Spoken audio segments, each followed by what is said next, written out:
Are they all here? Everyone but one. Well, I'm going anyway. Hey, it's your good friend, it's your pal, it's your compadre, it's TC, everybody. What's going on the big show today? Welcome to Rock This Town Live. I can't remember the name of the show. I don't even know what I'm doing. We are here every Monday through Friday, starting at 8 p.m. Eastern. That is 7 Central and 5 on the West Coast, 6 in the Mountain Time Zone. If you're blessed enough to live in the Mountain Time Zone. And what's going on the show today? Well, we're going to relive the past in just a second with the first Lollapalooza. Got Slipknot stuff on the docket today. Guns N' Roses celebrating a birthday today. Very, very nice. And then finally, what else? Oh, a little Led Zeppelin, a little Def Leppard, and The Warning, a band out of, Mexico that has 3 sisters in it. Very nice. So there you go. A reminder, if you're watching live, that is kind of cool. And super duper califragilisticexpialidocious. I got that out. And if you're not watching live, well, then you're potentially watching on YouTube or listening on the mighty Spotify or Apple Music or Apple Podcasts, I guess it would be. So there you go. Yeah, I don't know how this is going to turn out. It may be a train wreck, but like I said, here every Monday through Friday to get the party started, and I guess we'll go from there. So one of the things I like to do, so I've been doing this show, I'll be honest with you, I've been doing this show for probably about a month now. So this is going to be old hat to me, but it's probably going to be new to you potentially. So yeah, there you go. I think everything is working here. Let me see. I do believe it is. Yes, it is. Yes. Okay, cool. Very nice. Hey, Richard, good to see you. Thanks for hanging out with us tonight. So one of the things I like to do on the show that is brand new to you, but not brand new to me, like I said, because I've been doing it for a month, is I like to relive the past. And I found this handbill from back on July 18th, which was last Friday. 34 years ago, Lollapalooza debuted here in Phoenix at Compton Terrace. So I thought that was super cool. I think the station was KUKQ. It looks like. And I'm not familiar with that station. Obviously, it's not around anymore. I'm guessing it was sort of an alt-rock station at the time. And one of the things that I think is interesting about it is that Jen, obviously a native of Phoenix, would remember probably the station and probably the first Lollapalooza. So there you go. But Jane's Addiction was the headliner. Susie and the Banshees also there. Living Color, very nice. 9 Inch Nails. Wow. Ice-T, Butthole Surfers, and the Rollins Band. So there you go. Hey, Herver, thanks for hanging out. I do see the chat, but maybe I guess you could probably see it on Facebook and on YouTube as well. So one of the things that so I'm trying to find my groove here. I'm not used to people watching the show. Like I said, I've been doing this test show for like a month. So now doing it for the first time, I got to find a pacing and a rhythm. But basically, we're all about rock and metal news. We're all about concerts. We're all about vinyl. We're all about kind of whatever is going on else around in the world. Plus, I have a vinyl. My vinyl of the day today is a record that Jen and I just got in. See if you know it from the back cover. That's all I'll say. Well, I really didn't say too much there. So anyways, all right, cool. So there you go. That was Lollapalooza back in 91. Jane's Addiction. I like Jane's Addiction. Pretty good band. I think that band is officially over now. It is what it is, I suppose. Susie and the Banshees. I could not name one of their songs, unfortunately. Living Color. Very cool band. Jen saw them live maybe a year or two ago, opening for Queensryche. And Living Color. Oh, yeah, I already said that. 9 Inch Nails, obviously, still around these days. Ice-T, Boom, Butthole Surfers. Love the song Pepper, and Rollins Band. It's I know they're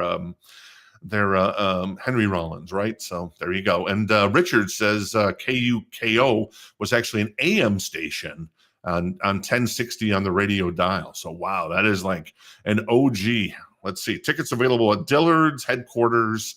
And Zia Records back in the day. Nothing beats a bud. Indeed, it doesn't. So the big news of the day today in some ways is the Slipknot 25th anniversary vinyl box set that actually sold out in seconds this past weekend. Slipknot had been teasing something, and then this weekend they put up 100 box sets that sold out immediately. I mean, And kind of fans are a little, miffed that there was only 100. They're supposed to be quote unquote blood filled, so they're the stuff that's kind of, I think, it's got the liquid inside of the record, and it's basically, what is it? Let me describe this to you.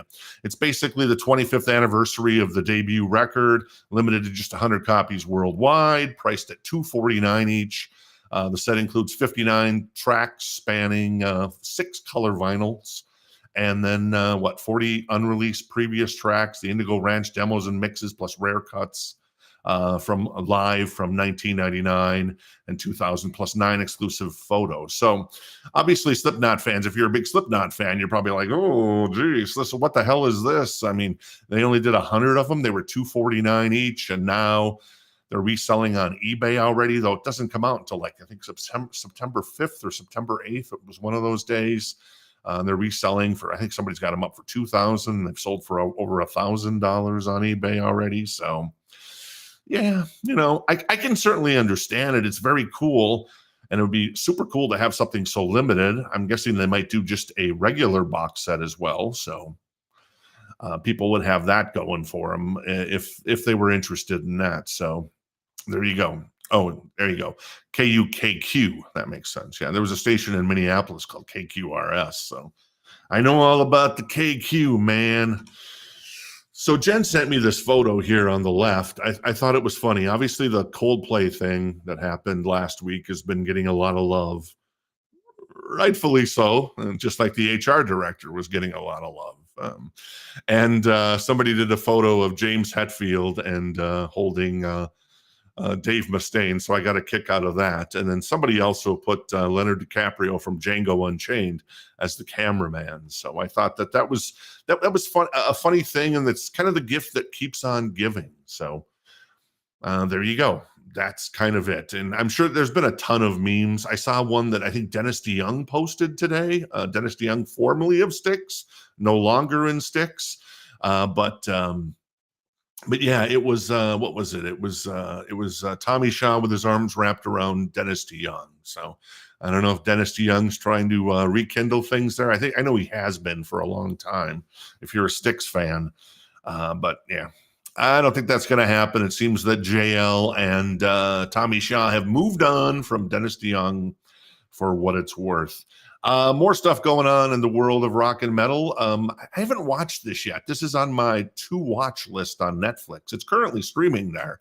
If you're interested, I don't know if you've seen it. If you've seen it, let me know in the comments. It's the acclaimed documentary, Becoming Led Zeppelin. I think it basically goes through, what was it, Led Zeppelin 1 or Led Zeppelin 2? I think it was maybe Led Zeppelin 1. And there's old interviews with John Bonham, which is interesting. And because it had been so long, nobody really knew what John Bonham sounded like, in an interview. So it was actually Jason Bonham that had to get involved and say, no, my dad did not sound like that. So they had to pitch correct the audio of John Bonham. But from everything I've heard, that this is an unbelievable documentary on Netflix. So, and there's going to be a 4K box set, pseudo box set coming out of it. If you're interested, I guess a couple of Led Zeppelin picks. So there you go. Not too shabby. Hey, David, you can't see it behind me. Well, yeah, there you go. You can see it right there. That is the Rush poster. I've yet to hang it up. I got to figure, we got to redo the background here. And eventually I'm going to get to redoing the background because, the door in the shot, just not that cool. So we're going to redo that and light this thing properly. But as they say, just light the tires and kick the fires, or whatever it is that Harry Connick Jr. says in Independence Day. So I just wanted to get the show live and get it going on. And I know it's a different show than we did before, but I kind of like doing this type of stuff. So turning the camera around, and speaking of turning the camera around, I just was talking to James and Darren and Scott and a couple of other people and Sandy about being on the show to show off their vinyl grails, like we did with Jen last week. I posted it on Facebook and on YouTube. She was showing off the Excursion record from Mark Slaughter, which is still sealed and signed by Mark Slaughter, his band before Slaughter. So if you've got some vinyl grays you want to show off, we can set up a time. We can get it recorded. It'll be nice. It'll be easy. It'll be sexy. Well, maybe not sexy, but it'll be fun, right? Fun. You can shoot me an email at tc@heytc.com. You know, Appetite for Destruction celebrates its, what is it? Today, it's, 38th birthday? Oh, dear God. We're all old. Well, not some of us, but me. 38 years ago, GNR released Appetite for Destruction, and I was thinking about this, so I decided to rank my favorite Guns N' Roses song. If you're interested, you can certainly do that in the chat as well if you're hanging out with us, or you can leave a comment a little later on Facebook or on YouTube. So for me, you know, because Welcome to the Jungle was such an iconic song, I remember I think I probably heard it on 90, no, probably Hot Rockin' 104 back in the day up in Minneapolis. I probably heard the song and then saw the video on MTV, and I was just like, I was hooked. And that's one of those songs that's always stood the test of time to me. It's never gotten old to me. So for me, that's my number one, you know. So if you will indulge me, I'm going to count down my 12 best from Appetite. Of course, there's only 12 songs on there. For me, Anything Goes. I mean, it's a great song. I mean, most bands would love to have Anything Goes on one of their records, but you know, it's number 12 for me. Think About You, You're Crazy. Out to Get Me. I do love Out to Get Me, but I did put it higher than Paradise City. I've never been a huge fan of Paradise City, but when it kicks in and starts rocking and rolling, so to speak, it is a great song. It's a fabulous song. Sweet Child of Mine. It's just such a big song for Guns N' Roses. It's like one of those songs. Do I need to hear this ever again? Because it's in my DNA. I know it cold. It's one of those songs I'll skip over, but I get it. It's still a wonderful song. Night Train for me. I love that song. It's fabulous. My Michelle, I think, is underrated.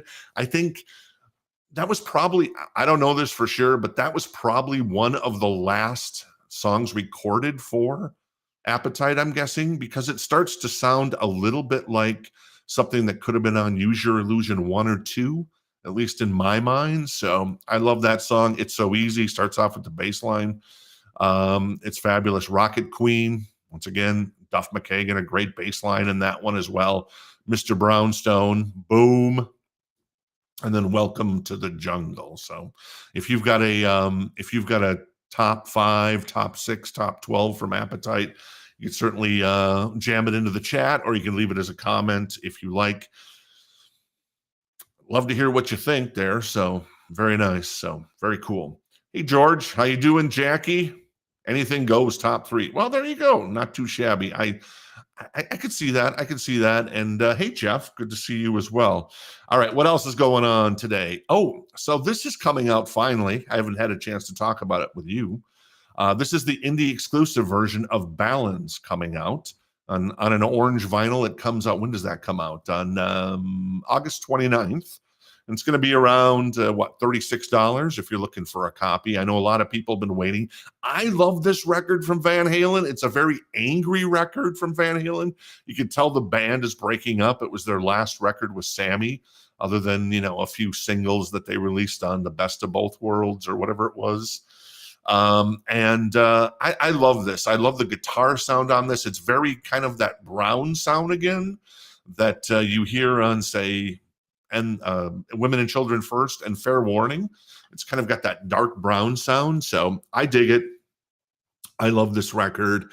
Amsterdam is a song that cooks off this record. So finally, and there's going to be an expanded version of this as well if you want the expanded version like they did with For Unlawful Carnal Knowledge. Now, what was concerning to me in some ways was in this press release, they said this completes the Van Halen Sammy Hagar era.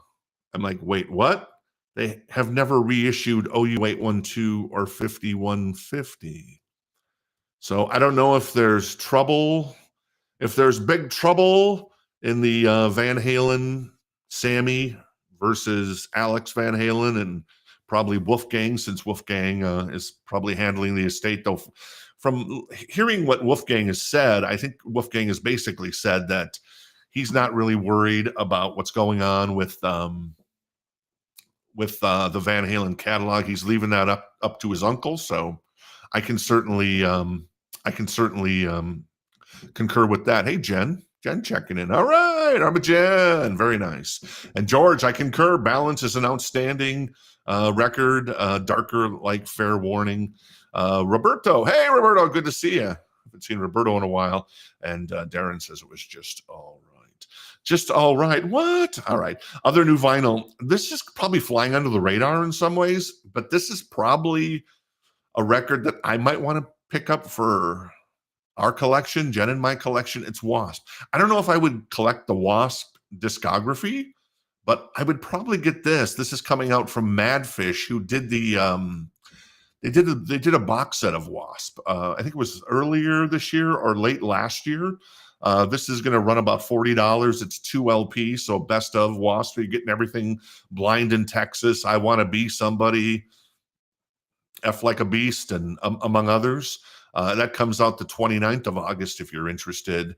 Like I said, it's a 2 LP, no color version or anything like that. But I dig Wasp. I think that I Want to Be Somebody is one of those songs that just comes out of the box. It's okay, maybe it's a poor man's Welcome to the Jungle, but still, it's a poor man's Welcome to the Jungle. I think it's a great debut song and kind of summarizes everything about Wasp. Now, getting Wasp into the house here might be a little tricky. It's like getting a Limp Bizkit or a Korn record into our collection.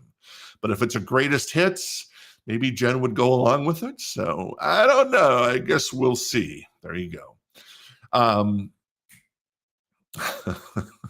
Jeff says he never liked Guns N' Roses. That's just mean. That's terrible, buddy boy.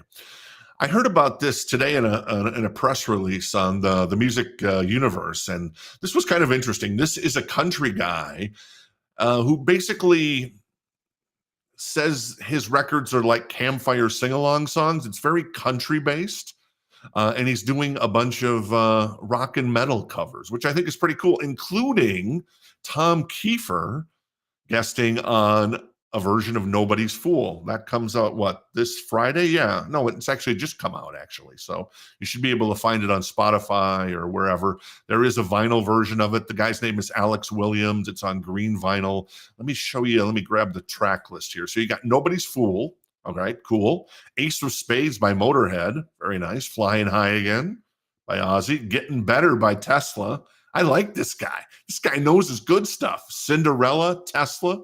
Look What the Cat Dragged In by Poison. That may be my favorite Poison song. All due respect to some of their other songs. That's one of the songs that has stood the test of time for me more than anything for Poison. Youth Gone Wild by Skid Row. Very nice. Another Thing Coming by Priest. Wild Side, Motley Crue. Round and Round. And then Night Train. All right, Night Train. Everything comes back to Guns N' Roses eventually. So that's this guy. If you want to check it out, I listened to a little bit of it. It was kind of a hoot. It wasn't so bad.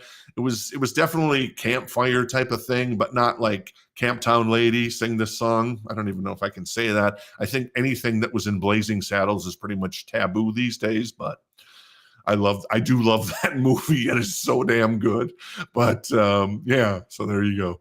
Not too shabby in my humble opinion. All right, one other new vinyl I want to mention that's out now is this got announced today. This is The Warning. This is the band out of Mexico. I think it's Monterrey, Mexico. It's three sisters. I was thinking, who in music has three sisters in a band? I thought of the Coors, who has their brother in the band as well. But are there any other bands out there that have three sisters playing? I don't know. Isn't there a, maybe that's in Red Dead Redemption. I was going to say, is there a town in Arizona called Three Sisters? I think there might be. Or maybe I'm confusing it with Red Dead Redemption 2, the video game, since I just started replaying that. So my apologies. Yes, Blazing Saddles is a fantastic movie. It is a classic. If you do not like Blazing Saddles, then you're on my list. Exactly. Anyways, this is The Warning. It's a live record recorded. This is like an all-female group. It's just three young ladies in the band. They rock. They do heavy rock and bordering on metal.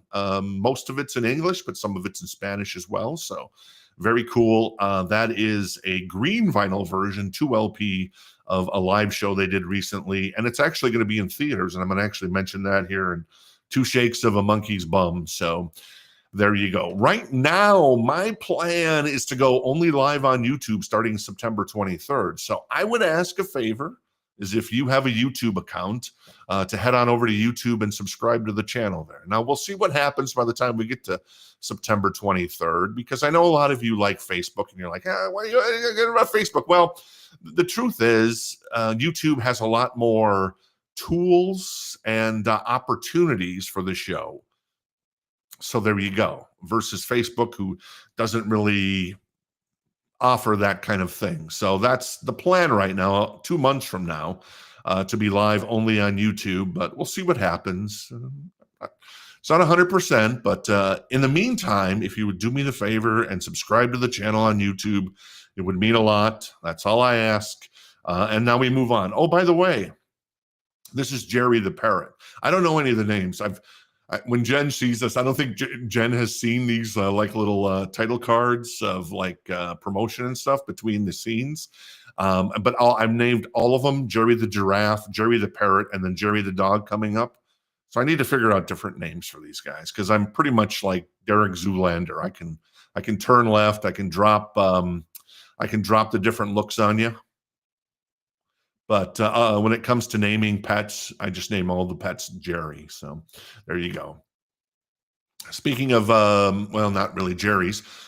Speaking of Joes and Phils and Vivians and Ricks, Def Leppard announced a live residency at Caesar's Palace today. It starts February 3rd. They will not be playing during the Super Bowl, so you don't have to worry about that. I think the Super Bowl this year is February 8th. If memory serves. My Vikings will no doubt not be there, but maybe your team will be. They're there for, I think, 3 nights per week for 4 weeks. I think that's correct, at the Coliseum. Holds only about 4,100 people, so it's going to be an intimate show. Last time they were in Vegas for a residency, they played Planet Hollywood, and Jen and I went and saw the last 2 shows, and I missed Billy's Got a Gun somehow. Maybe, yeah, one of the shows I missed, but Jen went to one of them, and then Duran Duran. So it was like Def Leppard back-to-back 2 nights, and then Duran Duran across the street. So it was a hell of a weekend. But yeah, so Def Leppard back. We'll see. Maybe they'll break out some more High and Dry. Maybe they'll break out some On Through the Night. Maybe they'll do some deep tracks. I know they obviously did a lot of Pyromania deep tracks when they did the previous residency. What was that, 2019 or something? And then they did Viva Hysteria back in 2012, was that? So I know there was some hope by some people that it would be at the Sphere. The Backstreet Boys are there right now, but I wasn't too confident. Def Leppard's a big band from the 80s, but I don't know if they could pull, 20,000 or 18,000 a night into the Sphere. Would have been cool, but yeah. So there you go. Cool. All right, cool. Darren mentioned we do live shows about The Warning every Saturday on our podcast. Very nice. So apparently, and somebody else mentioned they were going to see The Warning in Minneapolis. Oh, nice. Very cool, Darren. So that's super cool. What else? Oh, Tom, speaking of Tom Kiefer and, Cinderella, they're out on the road this fall. And here's some tour dates I wanted to mention. I thought that would be kind of cool, tying in with the Alex Williams album that came out where Tom guests on Nobody's Fool. But yeah, these are some dates in September. And I see, Cleveland, Idaho Falls, Boise, Vegas, a couple in Phoenix, with LA Guns to boot. So, and the Celebrity Theater, it's an in the round theater. It's a very small venue, but it's an in the round theater. So the band is always set up in the middle of the theater. So, and the stage slowly turns around. So it's a hell of a place to see. And I know Jen was interested in potentially going to see Tom Kiefer's band. So yeah, I love Cinderella, man. Cinderella, just such a cool band. And LA Guns actually pretty good too. I'd take the Pepsi challenge with Electric Gypsy all day long when it came to anything from Appetite. I think Electric Gypsy was so good it could have been on Appetite. At least that's my humble opinion there. Guns N' Roses, speaking of Guns N' Roses, they do have some dates coming up. If you're in South America, boom, most of them are there this year. I'm guessing we're going to get so the 40th anniversary of Appetite comes up in 2 years. So you got to figure we're going to get a big tour in 2027, and we'll see if they do anything in 2026. But right now they're going to be in South America later this year in October. So there you go. If you're watching in South America, and I know one of the things about South America is they love themselves their rock, which I can appreciate. I mean, rock's basically been kind of destroyed in some ways here in the US. We just, trying to find some new bands, like Sleep Token and The Warning. Meanwhile, it's Guns N' Roses and Leppard and Van Halen and Metallica and stuff like that. So there you go. Cool. Let's see. Oh, and then The Warning, as mentioned, this is actually going to be in theaters. So that live record I mentioned, they're going to have it in theaters for one night on August 21st, so you can see The Warning. And then the next day, you can go get the vinyl or the CD. I'm not sure. I'm guessing there'll probably be a video version of it. So there you go. Cool. All right, cool. Speaking of people I love, it is Jerry the dog. I don't know. It's just kind of crazy.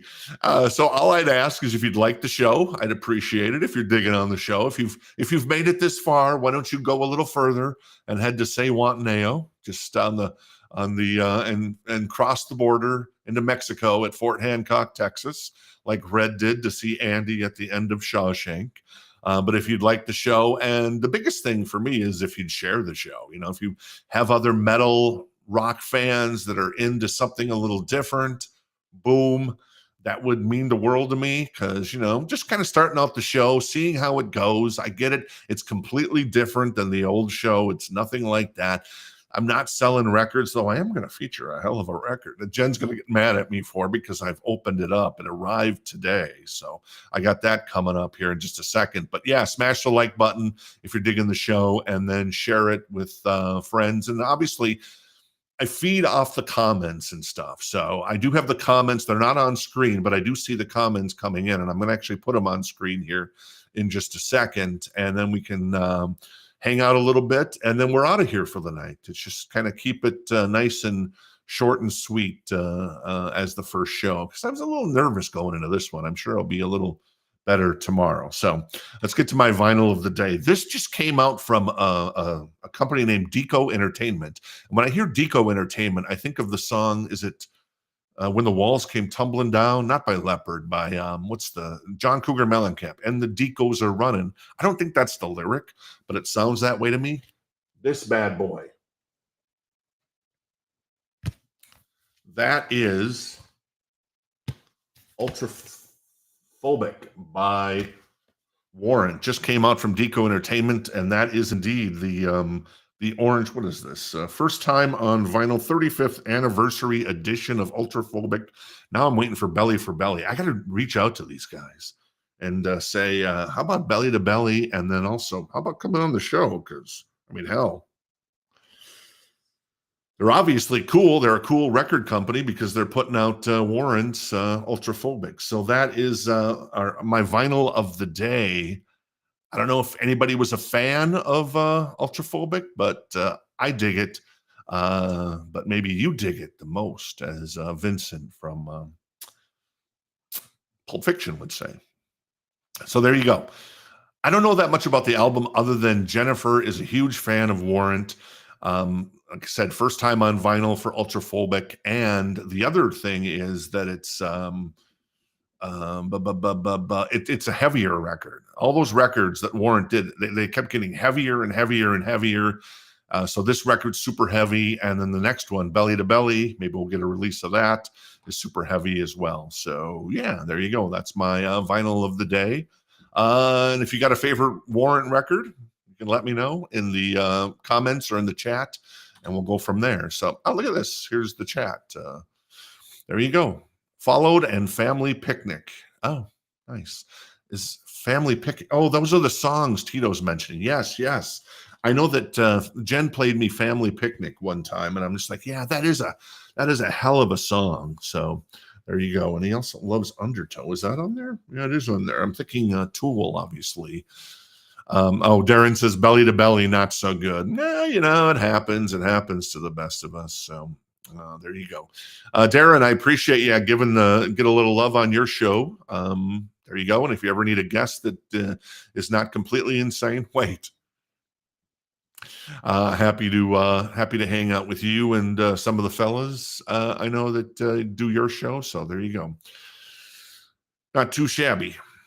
Favorite is Dog Eat Dog. Yeah, Dog Eat Dog is an incredible record there. So there you go. Not too shabby. So that's kind of what's going on in the world of rock and metal. I appreciate you hanging around for the first show. It means a lot to me. And I got nothing else. That's kind of the show. We're here. I'm going to be here every Monday through Friday, starting at 8 p.m. Eastern. I thought about doing the show at 6 p.m. Eastern. That was the original plan. And that would have been 5 Central and 3 Pacific. But then I decided to bump it to 8 p.m. Eastern, just because it's kind of prime time, I guess, in some ways. And there's potentially more people have gotten home, especially if you're at work. So I don't know. If you have a thought on that, you can certainly leave a comment in the chat or just leave a comment on YouTube or on Facebook. And yeah. So I think that's, Dirty, Filthy, Rotten, Stinking Rich is always a great record. So I do love that one. But the one with Cherry Pie is really good too, because it's got Uncle Tom's Cabin on it. I mean, come on. I don't know if it gets any better, at least in my mind, when it comes to Janie Lane and War. I did an interview with Janie Lane probably 20 plus years ago. I'd run it on the show, but maybe I'll just put it up on the YouTube channel at some point. It was just an audio interview back in the day, but he was a really nice guy. And then, of course, maybe a couple of years later, unfortunately, he lost his life. And we go from there. But yeah, Janie was one of the guys I actually talked to about 20 plus years ago. So super nice guy. And yeah, that's one of the things I want to do too, is get, somebody mentioned Sebastian Bach is a big collector. So I'd love to have Sebastian on the show, and anybody else that's a big collector as well. Come on, Billy Bongwater. I love that name, man. That was one of my favorite names of all time all of a sudden. I wish my name was Billy Bongwater. So there you go. George says 8 p.m. Eastern is cool. That's super cool as well. So that's the big show. I am going to put this one in the book. I appreciate you hanging out with me. It's going to be on YouTube to watch back if you want to watch it. If you missed any of it, if you came in late, you can watch it back on YouTube. And then there's the podcast version as well. So there you go. There's birds like flying. It's like Alfred Hitchcock outside my window right now. So I better get out of here. I'm going to go get not the BB gun, the gun that shoots the pellets. I don't know, whatever. They're pigeons. So most of the time they're pigeons. So there you go. All right. I appreciate you hanging out with me today. Have yourself a wonderful